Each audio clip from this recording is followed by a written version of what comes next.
Dr. Thambi Durai ji, please no cross talk. Nothing is going on record. You please take your seat. You please take your seat. Dr. Thambi Durai ji, please take your seat. Please take. Both of you, please take your seat. Don't speak like this. Please. Dr. Sudhanshu Trivedi ji, please. आप बोले. माननीय सभापति महोदय, आज इस पुराने वक्त की आखिरी रात में खड़े होकर इस नए वक्त के आगाज की नई सुबह के दिन मैं प्रधानमंत्री श्री नरेंद्र मोदी जी, हमारे अल्पसंख्यक मामलों के मंत्री किरण रिजिजू जी का मैं बहुत इस्तकबाल करता हूं। जब वक्त के ऊपर हम बात कर रहे हैं, वक्त की रुखसती का वक्त आ गया है और नई वक्त की नई सुबह होने का वक्त आ गया है। अगर हमें इस पे बात करनी है तो मुझे चार दृष्टि से बात करनी पड़ेगी। एक, इस बिल के तकनीकी प्रावधान जिस पे बहुत सारे लोग बहुत कुछ बोल चुके हैं।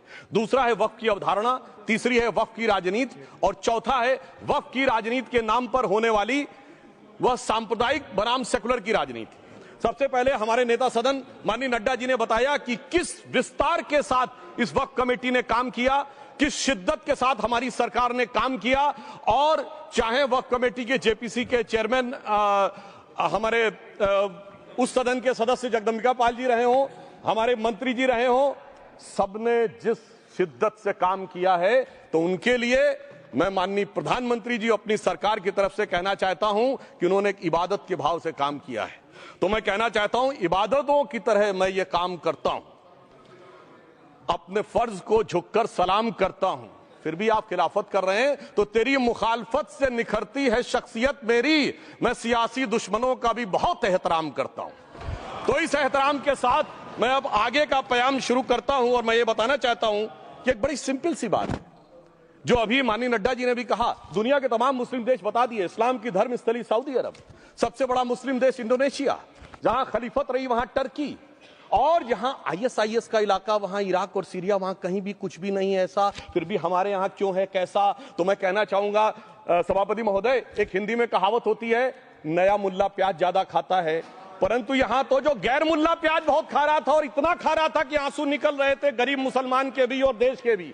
इसलिए मैं कहना चाहता हूं सभापति महोदय, अगर छोड़ दीजिए भारत की बात करिए, तो क्या ऐसी कोई शक्ति सिखों के पास है, ईसाइयों के पास है, यहूदियों के पास है, पारसियों के पास है? नहीं है।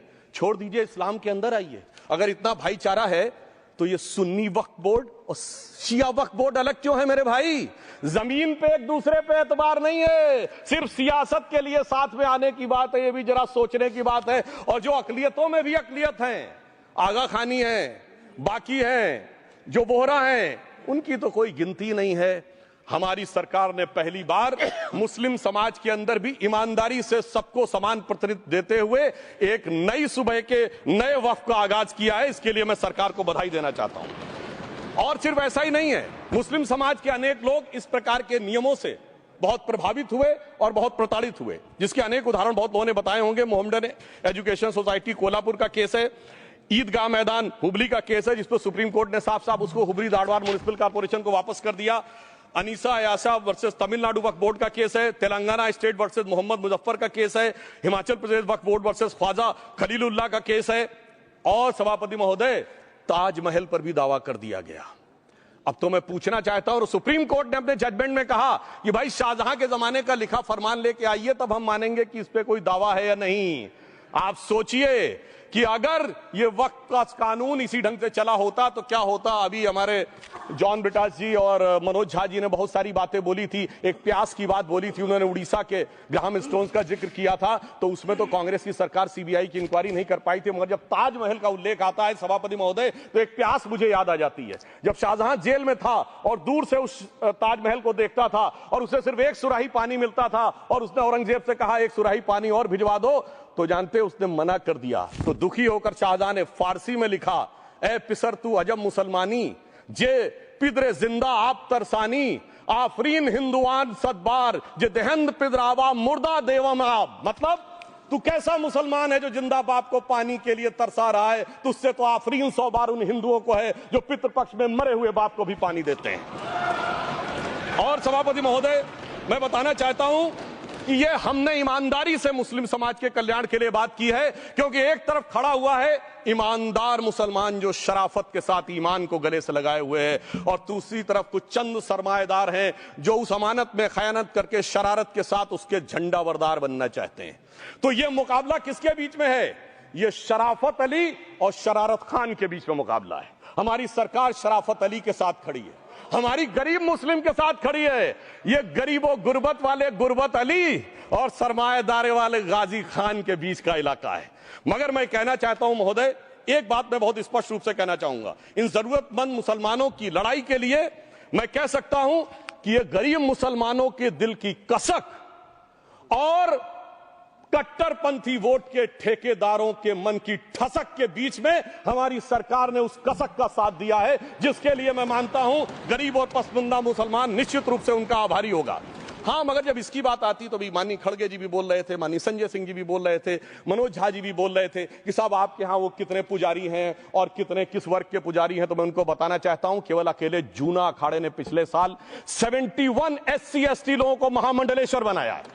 अरे आपको हमारे सदन में बैठे हुए बाल योगी उमेश नाथ जी नहीं दिखते? वैसे तो कहा जाता है जात ना पूछो साधु की, मगर मैं बताना चाहता हूं विश्व हिंदू परिषद के 50,000 से अधिक पुजारी ट्राइबल्स में जो शेड्यूल कास्ट है जो काम कर रहे हैं। मगर मैं हद अदब से पूछना चाहता हूं, बताइए मुल्ला मौलवी मुफ्ती मुकर्रम बारी हाफिज में से कितने पसमंदा हैं? उसमें कितने जुलाहा अंसारी घोसी बताइए मिरासी कितने हैं? बाकी छोड़िए, पसंदला बोर्ड में है क्या? अरे वक्फ बोर्ड में है क्या? इसीलिए मैं कहता हूं खुद मियां फजीहत दूसरों को नसीहत। अगर ईमानदारी से बात करनी है तो उस पर आगे। मगर मैं एक बात और कहना चाहूंगा कि हमारी जो सरकार ने नाम दिया है, इसको उम्मीद नाम दिया है, और ये उम्मीद है किसके लिए? उस ईमानदार मुसलमान के लिए और देश के हर खास व आम के लिए ये उम्मीद है। मगर सभापति महोदय, कुछ लोग वो हैं जो उम्मा का ख्वाब पाले हुए थे। उम्मा शायद हमारे बहुत से लोग समझते हो ना समझते हो, पूरी एक एंटायर जो इस्लामिक खलीफत और राज होता है उसको उम्मा कहते हैं। उम्मीद वालों को तो उम्मीद की नई रोशनी दिख रही है, उम्मा वालों की उम्मीद पे पानी फिर रहा है। तो ये उम्मीद और उम्मा के बीच का भी मामला है। परंतु मैं ये भी कहना चाहूंगा सभापति महोदय, इसके बाद सिर्फ ऐसा ही नहीं था, प्रॉपर्टीज के ऊपर तमाम सरकारी प्रॉपर्टीज पे जिसमें बहुत डिटेल में हमारे साथी लोग गए, मैं डिटेल में नहीं जाना चाहता। भोपाल का विषय है, हैदराबाद का विषय है, मुंबई का है, लखनऊ का है, पटना का है, बहुत प्रकार से है। माननीय लालू प्रसाद यादव जी का विषय जब बताया गया था तो बहुत ज्यादा हमारे मनोज झा जी बोल रहे थे, तो अब मैं उसके डिटेल में नहीं जाना चाहता हूं। सबने वो वीडियो देखा है। बस एक लाइन में उनके लिए कहना चाहूंगा, वो कुछ भी बोल रहे हैं, जिसे कहते हैं बिगड़ी बात बने नहीं, लाख करो किनकोए, रहीमन बिगड़े दूध को मथे न माखन होए। अब जो बोलना था वो बोल चुके, सबके सामने वो आ चुका। अब एक बात और है, दूसरे धर्म स्थलों के बारे में विषय आता है, तो मैं याद दिलाना चाहता हूं केरला के कैथोलिक चर्च ने 31 मार्च 2025 को जो लिखा, सिर्फ उसकी लास्ट की 2 लाइन बोलना चाहता हूं। We request the central government to get the amendment bill passed as early as possible so that the tears of thousands of suffering people in the place like Munambam can be wiped out only by a legal amendment that can provide a permanent solution to their suffering. We urge all the MPs from opposition party to support the bill so that the historic legislation can become unanimous. मगर सभापति महोदय, ये अल्पसंख्यकों की बात करने वाले जब अल्पसंख्यक की बात आती तराजू पे तौलते हैं, किसका वेट ज्यादा है, किसकी धमक ज्यादा है, किसकी खनक ज्यादा है, फिर तय करते हैं कि माइनॉरिटी के साथ आना है, किस माइनॉरिटी के साथ नहीं आना है। और मैं एक और बात कहना चाहता हूं, तमिलनाडु के तिरुपति मंदिर की बात आई, यमुनानगर में गुरुद्वारे की बात आई, केरल में क्रिश्चियन कम्युनिटी की जमीन की बात आई। बहुत सारे लोग प्लेसेस ऑफ वर्शिप के एक्ट की बात करते हैं, तो as per places of worship act Tamil Nadu का मंदिर का तो स्टेटस नहीं चेंज हो सकता भाई। 15 अगस्त 47 के बाद किसी प्लेस ऑफ वर्शिप का स्टेटस नहीं चेंज हो सकता, तो वक्फ बोर्ड को क्लेम फॉरफिट कर देना चाहिए, because it is in contrast to the places of worship act. परंतु अब सुनिए, यही गुरुद्वारे के बारे में भी होना चाहिए। मगर सभापति महोदय, चाहे वक्फ बोर्ड का एक्ट हो, चाहे प्लेसेस ऑफ वर्शिप एक्ट हो, एक ही को फायदा होना है, जिसे कहावत में कहते हैं खरबूजा छुरी पर गिरे या छुरी खरबूजे पे गिरे, आखिर में कटना भगवे रंग के खरबूजे को ही होता है।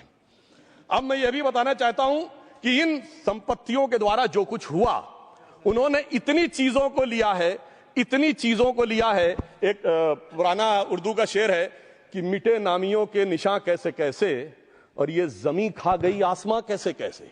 इस जमीन ने कैसे कैसे लोगों को अपने में समा लिया, इसकी तमाम तारीख गवाह है। अगर मैं इसमें बहुत डिटेल में जाऊंगा तो सदन का बहुत सारा वक्त जाएगा, परंतु मैं एक बात यह कहना चाहता हूं कि जब इतना ज्यादा आगे बढ़ गया तो फिर कोर्ट ने आगे इंटरवेंशन करना शुरू किया। मैं डिटेल में नहीं जाना चाहता हूं। अभी कार्तिकेय शर्मा जी ने बहुतों ने बोला सैयद फैसल का case versus union of government, Allahabad high court के केस को कहा, मगर Bashir versus state of West Bengal case में उन्होंने बहुत क्लियर कट कहा है कि waqf is not a religious denomination in accordance with Article 26 of the Constitution, so the matter relating to the restricting the economic, financial, political and other sectoral activities that may be associated with religious practice under Article 25(2)(a) of the Constitution can be regulated by the state.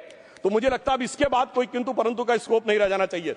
परंतु उसके बाद भी सभापति महोदय जो कानून को न माने, जो कहे संविधान को नहीं मानेंगे और जो ये कहे कि साहब अदालत के आदेश को भी नहीं मानेंगे, तो फिर इसका मतलब उसके मन में तो एक ऐसी बादशाही आ गई है। इसके लिए मुझे सभापति महोदय वो पुरानी वाली फिल्म अगर लोगों को याद हो तो मुगले आजम का वो सीन याद आता है कि जब अकबर ने अनारकली को कैद कर लिया तो सलीम कहता है जब्त मैं करूं जिसकी की जमीन वीरान हो गई है, जब्त वो न करे जिनके सिर्फ शौक के बाद चाहत को ठेस पहुंची है। ये जिल्ले इलाही की बादशाही नहीं बल्कि खुदाई है। मैं कहना चाहता हूं जो संविधान को न माने, कानून का न माने, इसका मतलब वो अपनी खुदाई में जी रहा है। तो ये वो लोग हैं।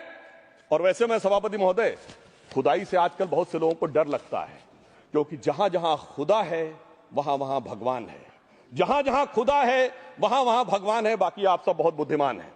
अब मैं ये भी बात कहना चाहता हूं, और वैसे आखिर में उस अनारकली को कैद से छुड़ाने के लिए सलीम का एक हिंदू साथी दुर्जन सिंह ही आया था। मैं कह सकता हूं कि वक्फ की इस मुकद्दस जमीन को अगर कैद करके रखा है तो उन चंद लोगों ने जिनके दिमाग आज भी उन चीजों में भरे हुए हैं कि कोई समझता हम तो किसी जमाने में हुक्मराने वक्त थे, कोई कहता हुजूर नवाब थे, कोई कहता बादशाह आलमगीर थे, कोई कहता है बादशाह गाजी जिंदा पीर थे। तो नदीमुल हक साहब ने जो बोला था ना, किसी के बाप का हिंदुस्तान थोड़ी है, बिल्कुल मैं कहना चाहता हूं जिन्होंने इस देश के लिए खून बहाया उनके बाप का हिंदुस्तान है, उस गरीब मुस्लिम कारीगर के बाप का हिंदुस्तान है। पर जो ये कहते हैं कि आगरे का लाल किला किसके बाप ने बनवाया, आगरे का किला किसके बाप ने बनवाया, दिल्ली का किला किसके बाप ने बनवाया, हैदराबाद का चार मीनार किसके बाप ने बनवाया, उसके बाप का यह हिंदुस्तान नहीं है। और उसके बाद भी जो आप करना चाहते हैं, अगर इस रास्ते में आप कांटे बिछाना चाहते हैं, तो उनके लिए एक लाइन कहना चाहता हूं सभापति महोदय, तेरी तमन्ना है पर हम खार न बोने देंगे, खार कांटों को कहते हैं, तेरी तमन्ना है पर हम खार न बोने देंगे, तुझे हम राह की दीवार न होने देंगे, तू सबको रौंद कर आगे जो निकलना चाहे हम तेरी इतनी भी रफ्तार न होने देंगे। और इसीलिए हमारी सरकार ने इस विषय के ऊपर एक सही और सटीक प्रयोग करने का प्रयास किया है। मैं दूसरी बात यह भी बताना चाहता हूं, हमारे डीएमके के तिरुचि शिवाजी ने अनायास अकारण यह बात बोली थी कि उस समय जब जिन्ना का उल्लेख करते हुए उन्होंने कहा कि पार्टीशन के समय, तो मैं उनके सुलभ संज्ञान के लिए बता देता हूं, 1946 की कॉन्स्टिट्यूएंट असेंबली में मद्रास प्रेसिडेंसी में 30 आउट ऑफ 30 सीट जो थी वो मुस्लिम लीग ने जीती थी विद 95% ऑफ वोट्स, और एक भी मुस्लिम वहां के बाद बाहर नहीं गया। इसलिए मैं ईमानदारी से कहना चाहता हूं, फैक्ट को समझिए।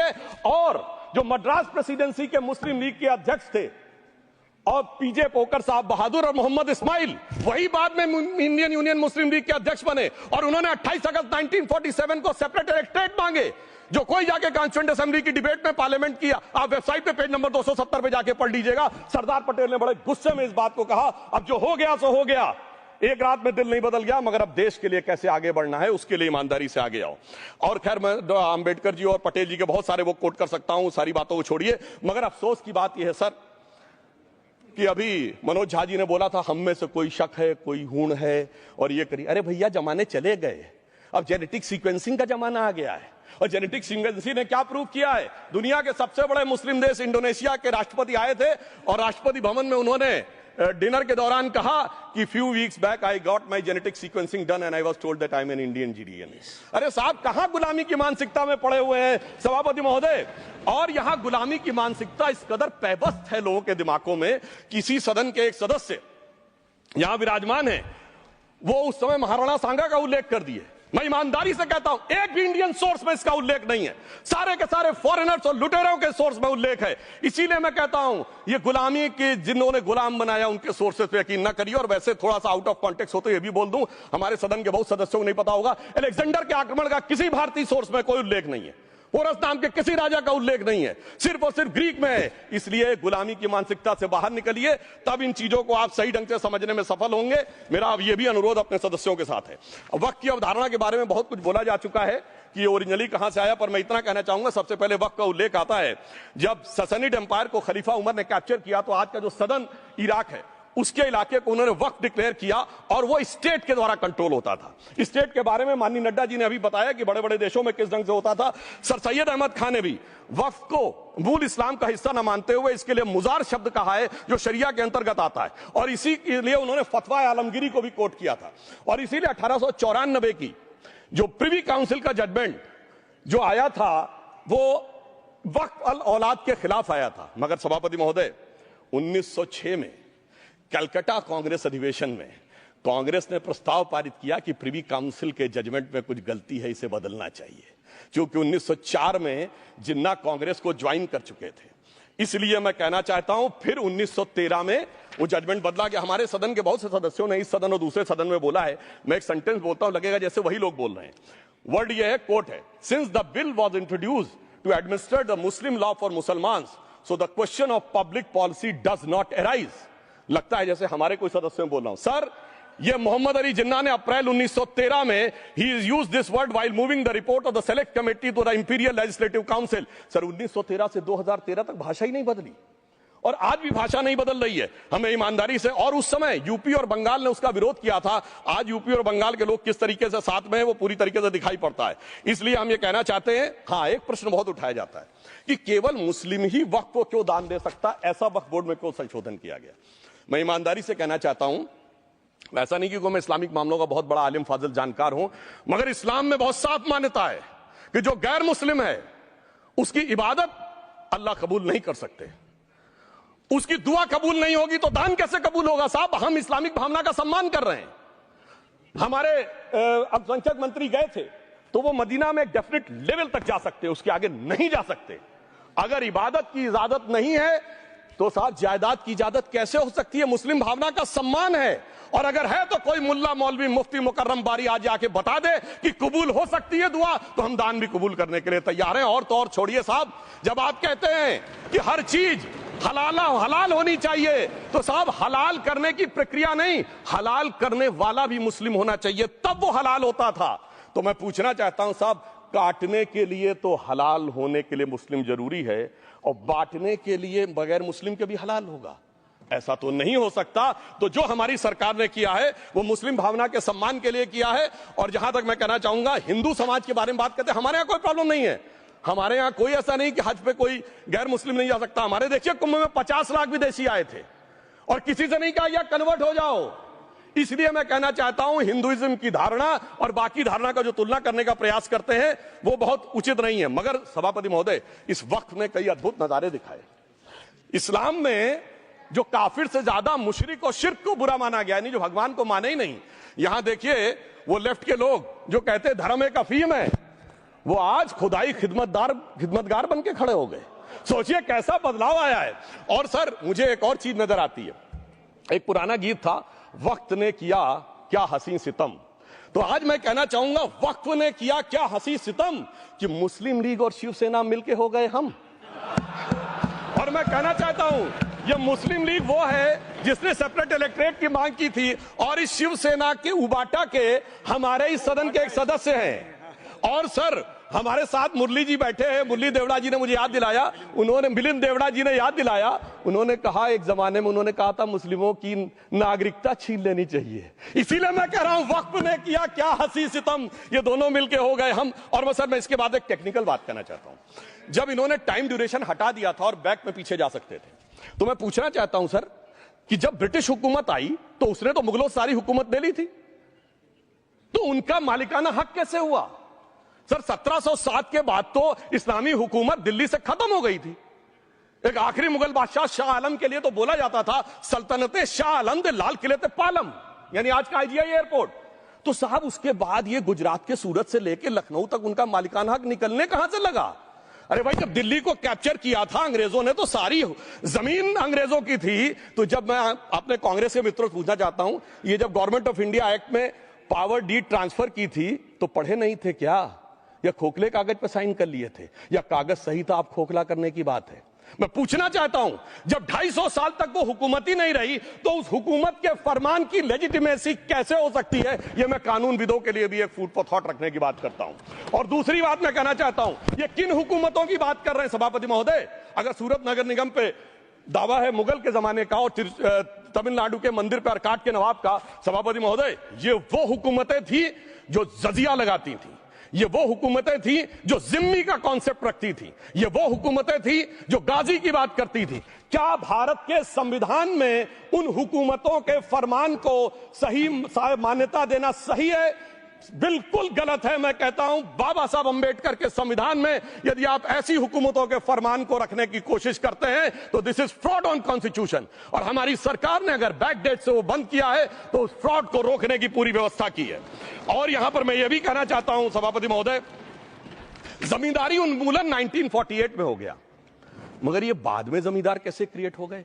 हमने बचपन में विनोबा भावे, हम लोग के जन्म से बहुत पहले की बात है, विनोबा भावे जी के भूदान आंदोलन की बात सुनी थी, जिसमें जमींदारों से पैसा लेके जमीन लेके गरीबों को दी जाती थी। पर सभापति महोदय, कभी आपने सुना कि गरीबों की जमीन जमींदारों को मिल जाए? वो 2013 के बोर्ड ने वो व्यवस्था कर रखी थी। यानी वो भूदान आंदोलन था गांधी जी के शिष्य विनोबा जी का, तो आज के गांधियों के नेतृत्व में भू हड़प आंदोलन शुरू हो गया। अगर वो भूदान आंदोलन था तो ये भू हड़प आंदोलन था। इसलिए मैं एक और बात भी कहना चाहूंगा सभापति महोदय कि जिन हुकूमतों के फरमान की बात की जाती है, एक और फैक्ट है, इसको कोई अन्यथा न ले, जितने मुस्लिम बादशाह अलाउद्दीन खिलजी के बाद उन्होंने बगदाद की खलीफा का खुतबा पढ़ा है। That is a foreign rule, it's on record. कैसे उसको भारत सरकार मान्यता दे सकती है? इसलिए मैं कहना चाहता हूं, जरा सा गौर से देखेंगे तो हकीकत आपके सामने आ जाएगी। और क्या कभी किसी ने कल्पना की, किसी क्रिश्चियन ने तो नहीं कहा कि इंडिया गेट हमारा है, गेटवे ऑफ इंडिया हमारा है, और चर्च नहीं सही फिर भी चर्च गेट हमारा है? तो फिर यह केवल किसी एक के दिमाग में क्यों आती है? हमने जो इवैक्यू एक्ट के तहत दे दिया था पाकिस्तान के गए लोगों को, क्या हमारे जो सिख और हिंदू भाई आए थे उनकी जमीनें मिली? अरे महाराजा रणजीत सिंह की राजधानी लाहौर थी और काबुल तक था राज, तो क्या उन्होंने जमीनें नहीं दान दी होगी गुरुद्वारे और मंदिरों को? वो मिली? अरे वो तो छोड़िए, ननकाना साहब और करतारपुर साहब तक नहीं मिला था। इससे दिखाई पड़ता है कि कितनी एक तरफा हम लोगों ने कोई निगोशिएट ही नहीं किया और उसे करने की बात कही थी। इसलिए मैं कह सकता हूं सर कि अब हमारी सरकार ने जो संशोधन किए हैं, अब यह मजहबी हुकूमत के फरमान से नहीं, बाबा साहब अंबेडकर के संविधान से चलने वाला है।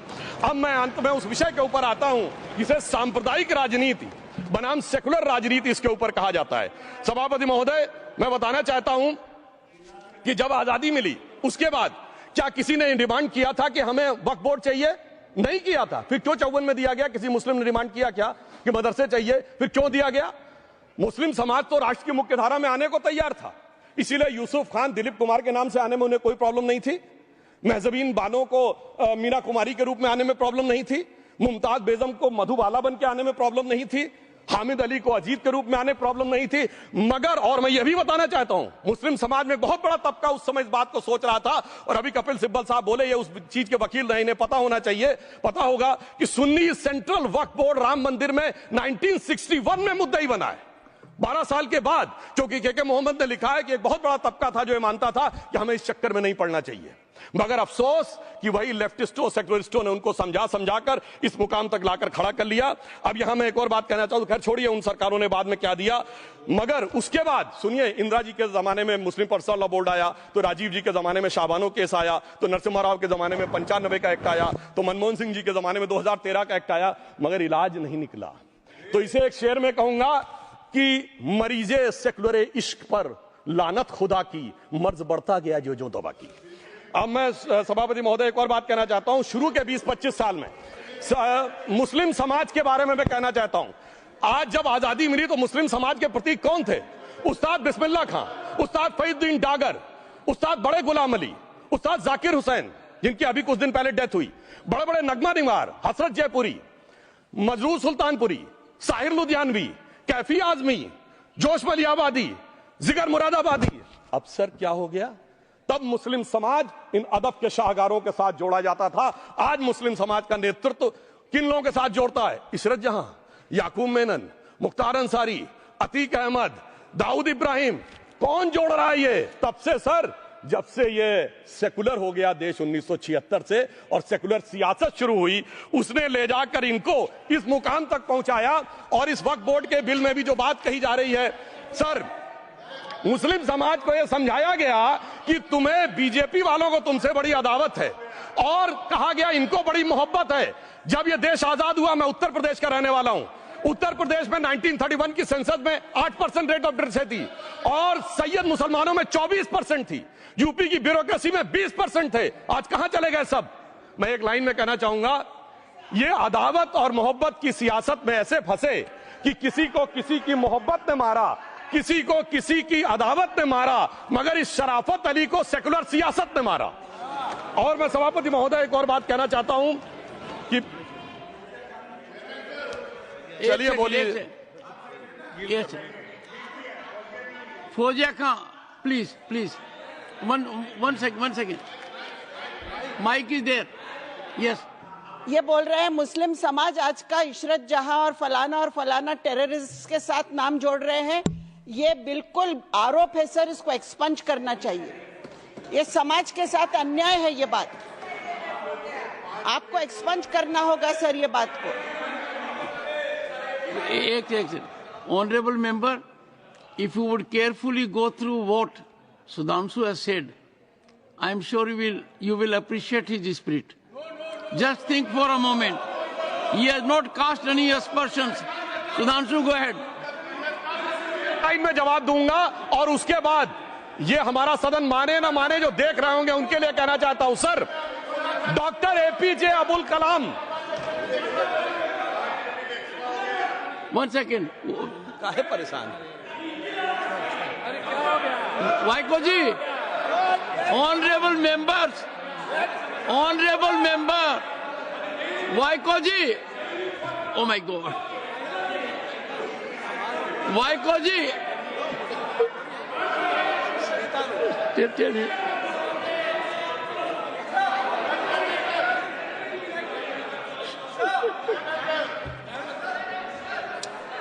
ऑनरेबल एसएम को जी हिंदी समझ रहे हैं।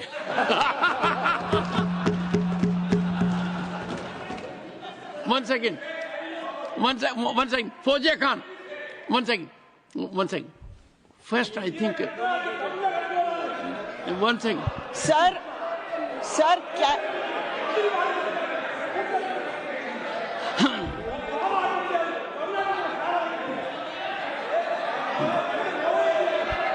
sir, community cannot be stigmatized. Yes, an entire community cannot be branded like this. Fauziya Khan ji, I'll come to you. I'll give you the opportunity. Honorable Finance Minister.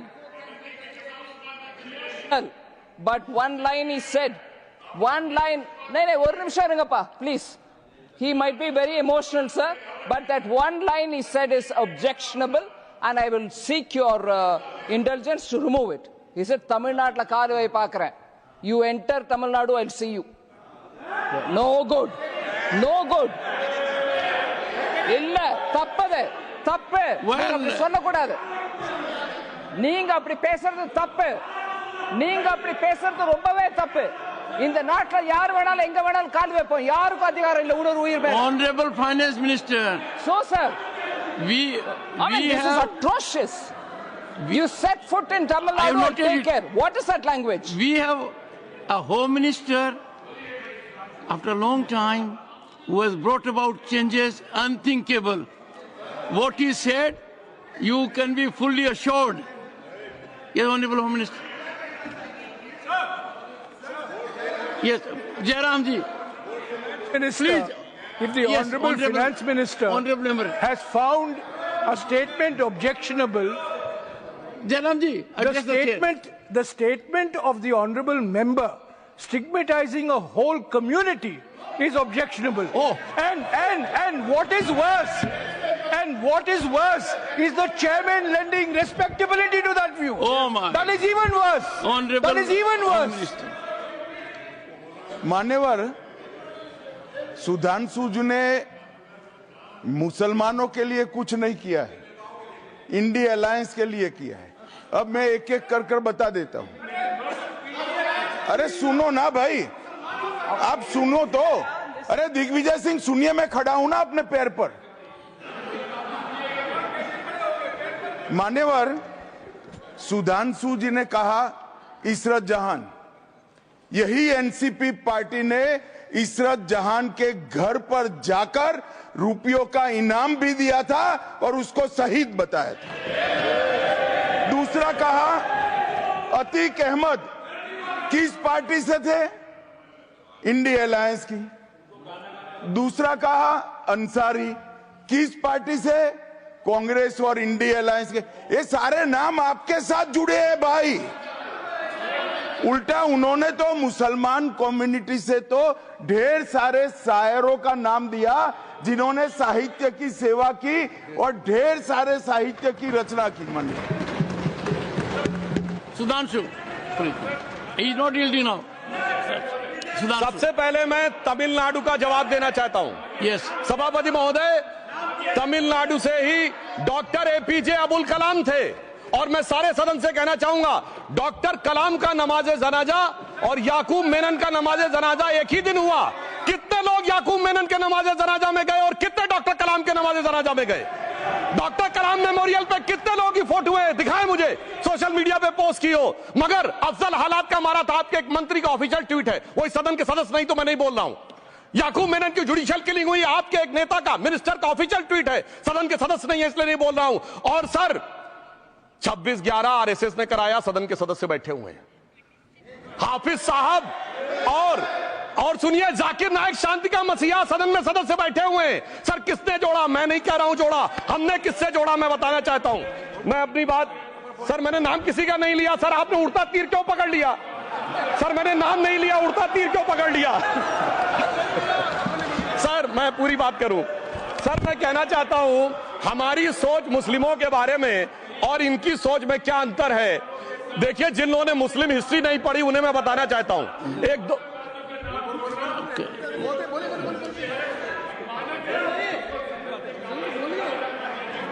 सभापति महोदय, मैं थोड़ा उन लोगों को इस्लामिक हिस्ट्री के बारे में बताना चाहता हूं। Honourable Digvijaya Singh, please, I'll give a chance. I'll give. माननीय सदस्य, ऑनरेबल दिग्विजय सिंह जी। माननीय सभापति महोदय, जो माननीय सदस्य ने बात कही है, मैं सुन रहा था डॉक्टर त्रिवेदी जी की बात।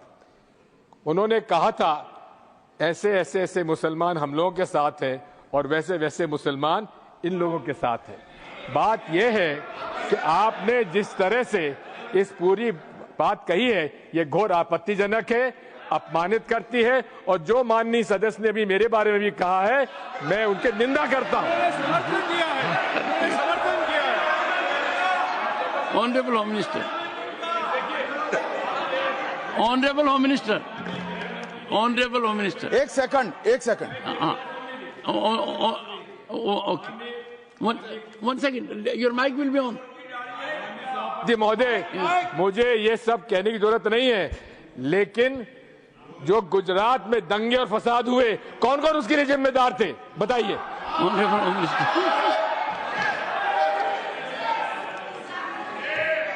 मान्यवर, मैं ध्यान से बारीकी से पूरे संवाद को सुन रहा हूं।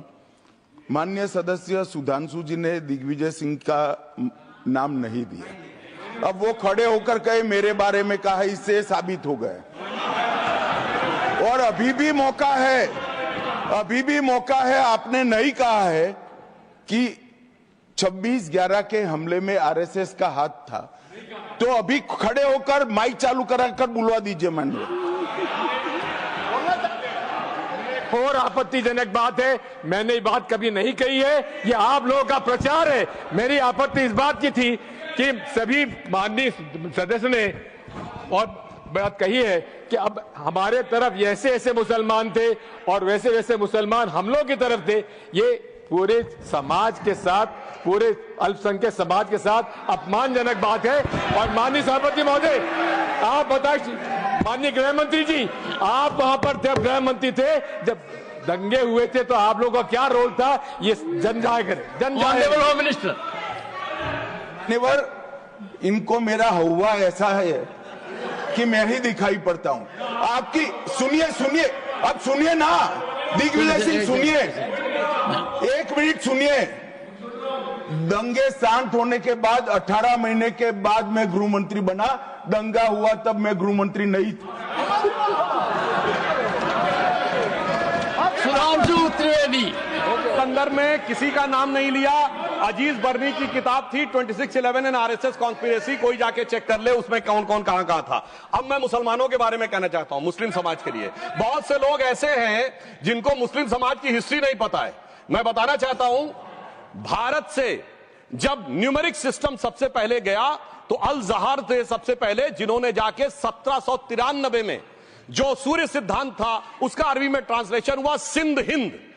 और हम बता रहे हैं हम किस तरह के मुस्लिम को साथ रखते हैं। डॉक्टर कलाम से बड़ा आलिम इस्लाम में साइंसदान नहीं हुआ, और आरिफ मोहम्मद खान साहब जो बिहार के गवर्नर हैं उनसे बड़ा आलिम फाजिल मुसलमान आज सियासी जमात में तो नहीं होगा, ये मैं दावे के साथ कह सकता हूं। मगर मैं बताना चाहता हूं सर, उसके बाद उन्होंने एक किताब लिखी, एक सर 10th सेंचुरी के मुस्लिम राइटर थे जिन्होंने किताब लिखी, उसका नाम था the compendious book of balancing and completion according to Hindu calculation, जिसको शॉर्ट में अल जब्र कहा गया, और वहां से अलजबरा निकला।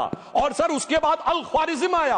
और सर आज मेरे ख्याल से सदन के बहुत से लोगों को नहीं पता होगा, ये जो एल्गोरिथम वर्ड है ये अल ख्वारिज्म से आया हुआ है। एक जमाने में इस्लाम में बैतुल हिकमत था, यानी वो सबसे बड़ा हिकमत का केंद्र था। जब एक से एक लोग होते थे, बहुतों को नहीं पता होगा कि कोलंबस ने जिस नक्शे के थ्रू दुनिया ट्रेवल किया था वो बनाने वाला भी एक मुस्लिम था, अल इदरीसी। मगर सर एल्गोरिथम आज ऐसा बदला कि एआई के एज में दलगत भावना से ऊपर उठकर औरंगजेब के साथ खड़े हो गए। सर ये एल्गोरिथम किसने बदल दिया, ये मैं बताना चाहता हूं। इस पे थोड़ा सोचने की जरूरत है। इसलिए मैं कहता हूं मुस्लिम पॉलिटिक्स की सोच क्या थी, हमने किन मुसलमानों का साथ दिया है, मैं बताना चाहता हूं सर। वीर अब्दुल हमीद की शहादत की 50वीं वर्षगांठ 2015 में हुई।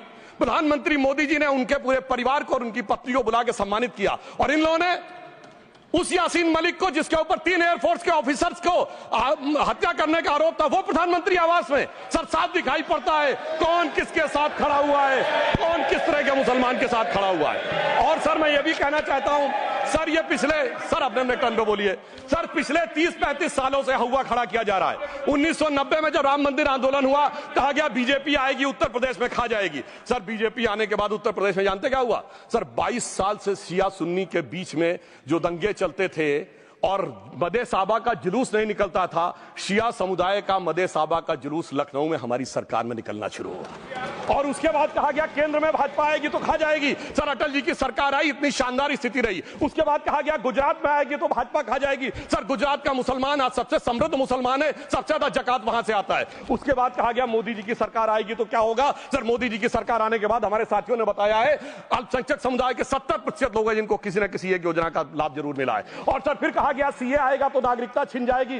सर उसके बाद भी आपने सब देखा, और सर हम बचपन में सुनते थे कि राम मंदिर बनने लगेगा तो मिडिल ईस्ट के देश पेट्रोल देना बंद कर देंगे। सर राम मंदिर भी बन रहा है, और भारत मिडिल ईस्ट कॉरिडोर भी बन रहा है, और अबू धाबी में भी मंदिर बन रहा है, और 4 मुस्लिम देशों ने सर्वोच्च नागरिक सम्मान मोदी जी को दिया हुआ है। इसलिए मैं कहना चाहता हूं सर, मर्ज हो तो उसका इलाज किया जा सकता है। जैसे हमारे यहां वैद धन्वंतर माने गए हैं, इस्लामी अकीदे में वैद हकीम लुकमान माने गए, तो कहा गया है उनके लिए कि इसमें क्या रखा है, देखे है जो तू आन के पास, बददुमा वहम की दारू नहीं लुकमान के पास। यानी मर्ज का इलाज है, पर वहम का इलाज तो हकीम लुकमान भी नहीं कर सकते जो आपने पाल कर रखा है। मैं कहना चाहता हूं हम किन मुसलमानों की बात करते हैं। आप गंगा जमुनी तहजीब की बात करते हैं। सर दारा शिकोह औरंगजेब का बड़ा भाई था, उसने उपनिषदों का अध्ययन किया, संस्कृत में अनुवाद कराया और नाम रखा सिर्रा अकबर, यानी वर्ड्स ऑफ गॉड। मैंने किसी को दारा शिकोह की जयंती मनाते हुए नहीं देखा।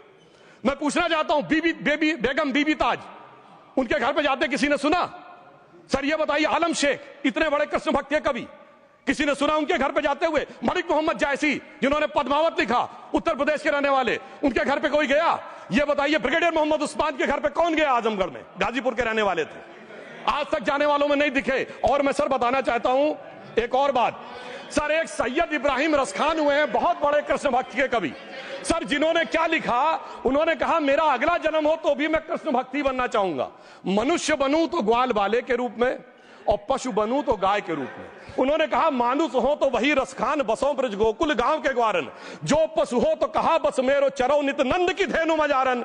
सर उन्होंने कहा गायों के बीच में नंद बाबा की गायों में जन्म लेना चाहूंगा, मगर सर आज एक ऐसे नेता आए हैं इस देश में जिनको गायों से बदबू आने लगी है, तो उनके लिए मुझे मेरे मन में भाव आता है सर कि श्री रामचंद्र कह गए सिया से ऐसा कलयुग आएगा, गोपालक श्री यदुवर कुल में एक ऐसा नेता आएगा जिसे बकरे कटने में खुशबू मिलेगी, गौ माता में बदबू पाएगा। रामचंद्र कह गए सिया से कैसा कलयुग आएगा। अब सर मैं एक और बात भी कहना चाहता हूं, हम किनको मानते हैं सर? नजीर अकबराबादी को सुनिए, कृष्ण भक्त के लिए क्या कहा। सर मैं एक बोलना चाहता हूं, बुल्ले शाह ने क्या कहा? बुल्ले शाह ने कहा, अभी होली गुजरी है, उसने कहा था आज होली खेलूंगी मैं, कर बिस्मिल्लाह। उन्होंने आगे कहा अलस्तु भी रबिकुम प्रीतम बोले, सब सखियों ने घूंघट खोले, नाम नबी की रतन चढ़ी, सुनिएगा, नाम नबी की रतन चढ़ी और बूंद पड़ी अल्लाह अल्लाह, आज होली खेलूंगी मैं, कर बिस्मिल्लाह। तो मैं भी कहता हूं अब बिस्मिल्लाह करिए और उसके बाद हमारे इस सहयोग करिए, इस सकारात्मक उसका, वरना अल्हम्दुलिल्लाह जो हम मुसलमानों के लिए और देश के लिए करना चाहते हैं उसमें हमें सफलता जरूर मिलेगी। अंत में मैं सिर्फ ये कहना चाहता हूं सर, तमाम प्रकार की बातें यहां पर हुई, सकारात्मक और नकारात्मक, मगर अफसोस की बात यह है कि 1913 के वक्फ वाल औलाद से लेके 2013 के वक्फ वाल औलाद तक इनकी फितरत नहीं बढ़ती, क्योंकि सर ये तो पार्टियां ही अल औलाद है, तो इनको तो उससे बहुत ज्यादा वो होगी। पर मैं सिर्फ अंत में कहना चाहता हूं सर, अपनी सोच बदलिए। आप जिस कश्ती पे सवार होकर इस दरिया को पार करने की कोशिश कर रहे हैं, पिछले 75 साल में नहीं कर पा रहे हैं, 10-12 साल में बहुत हिचकोले खा रहे हैं, तो कश्ती और रास्ता बदलिए। तो इनके लिए अंत में एक पंक्ति कहते हुए बात समाप्त करना चाहूंगा कि इन्होंने कश्ती भी नहीं बदली, दरिया भी नहीं बदला, पर इन डूबने वालों का जज्बा भी नहीं बदला, पर है शौक के सफर ऐसा, एक उम्र हुई हमने, मंजिल भी नहीं पाई, रास्ता भी नहीं बदला। अब अगर नई मंजिल पानी है, नई मंजिल की नई सुबह देखनी है, तो मैं कहना चाहता हूं आइए सबको साथ लेकर चलिए।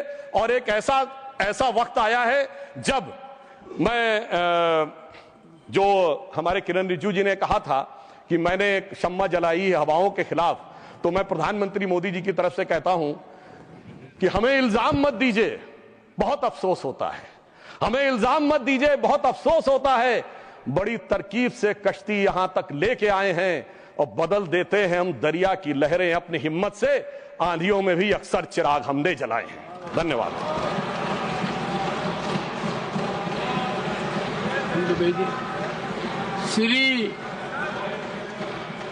श्री जावेद अली खान, क्या पॉइंट ऑफ ऑर्डर? धन्यवाद सभापति जी। One second honourable member Tiruchi ji, under which rule? 261 sir है 261 rule 61 261 yes, I am at rule 261. Sir, if the chairman is of opinion that a word or words as or have been used in debate which is or defamatory or indecent or unparliamentary or undignified, he may in his discretion order that such word or words may be expelled. Good. I know the rule. Sir, I was hearing the translation, sir, and he was telling about good intention Muslims and evil intention Muslims. Evil is an unparliamentary word, sir. Kindly explain it. While the Honourable Member Parliament Sudhanshu Trivedi has said enough on it, I reserve my order and you will have it tomorrow in detail on this point. No, I have reserved my order. I will go through every word and I do it quite tomorrow itself. Jairamji, tomorrow itself. Tomorrow itself. No, will tomorrow come? And I am surprised कि chairman becomes easy punching bag. आपने 2 बार पिछले 20 minute में कहा है, I am lending strength to this narrative. So you supported him? Yes. You supported him? I support. One second. I support everything which is good, everything which is constitutional, everything which we need to follow as decorum. And I have said so on number of occasions. There are occasions when I have supported you. Don't forget that I have supported you. That you are one of those members who regularly attend parliamentary proceedings. You are very well prepared on occasions. I appreciated your contribution when Disaster Management Act bill was introduced in 2011.